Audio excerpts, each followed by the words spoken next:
এদিকে ভুল তথ্য ছড়িয়ে চামড়ার বাজার অস্থিতিশীল করার চেষ্টা করছে একটি চক্র।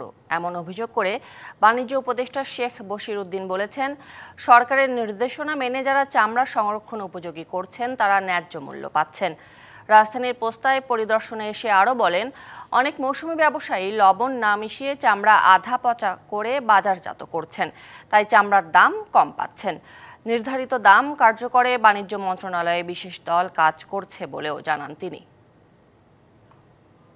আমরা যে চামড়ার মূল্য নির্ধারণ করেছিলাম সেটা লবণ সহ।